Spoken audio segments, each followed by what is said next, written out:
Hello and welcome to another update video about Stellar. XLM has reversed in a phenomenal way out of our support area, out of our trend reversal area. A few days ago, after the XRP news, price rallied in a third wave into our resistance area.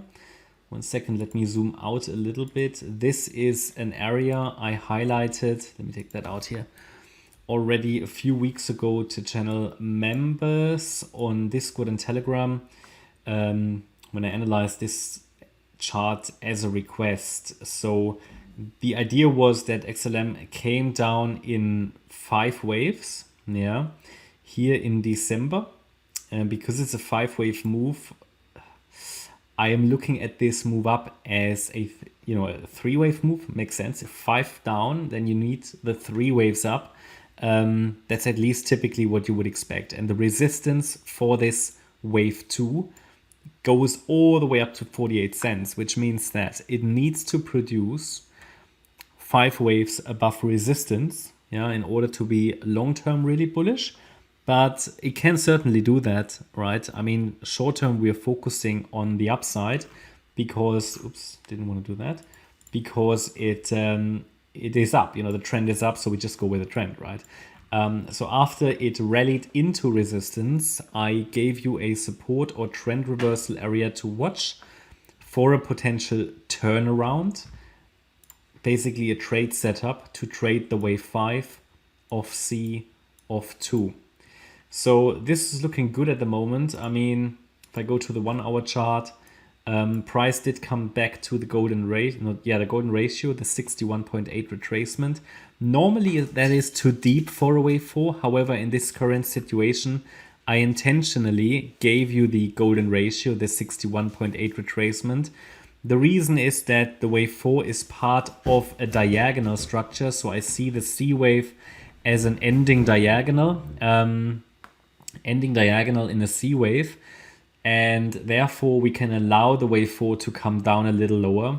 But below the golden ratio, it's actually too deep to be reliable. But that doesn't matter now. I mean, price did turn around. Anybody who used the area to enter, it might be wise to at least adjust the stop loss in order that, in case this crashes down again.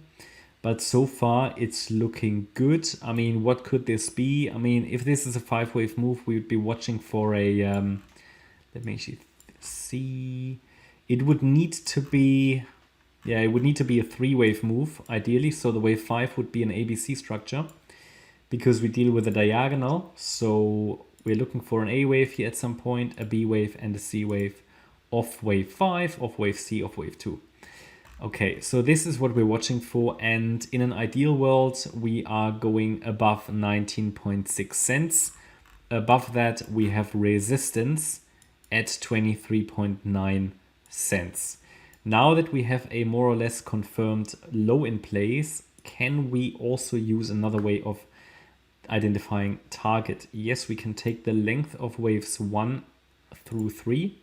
We go to the low of the 4th wave, and that would take us here to 22.56 cents. So that's a level to watch.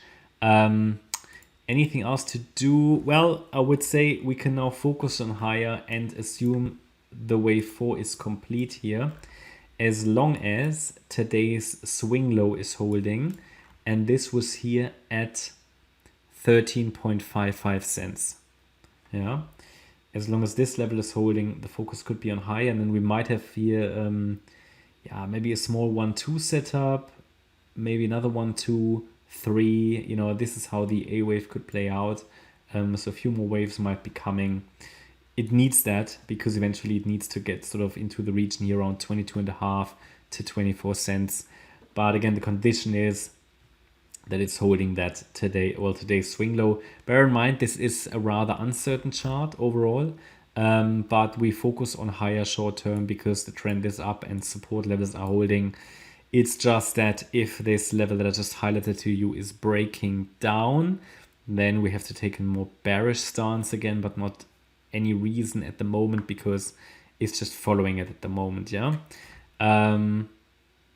anything else to mention? Well, what you need to understand, what makes these diagonals so difficult, is to know when the A wave is complete, because you don't necessarily have a nice 5-wave move. You can sometimes just have a 3-wave move, because A waves can be 3 waves. But this could develop as a 5-wave move, and then we're basically sort of in a 3rd wave. I'm not going to put the micro count on this chart. I find it too unreliable. But maybe we had here a small wave 1, 2, again, then another 1, 2, 3, so 4, 5, and 4, 5. So it could push a little higher here. Yeah, that's my update about XLM. I hope you liked the update. If you did, please hit the like button, leave a comment and subscribe. And if you really like the content, then please check out the channel membership. Thanks a lot for watching. Bye-bye.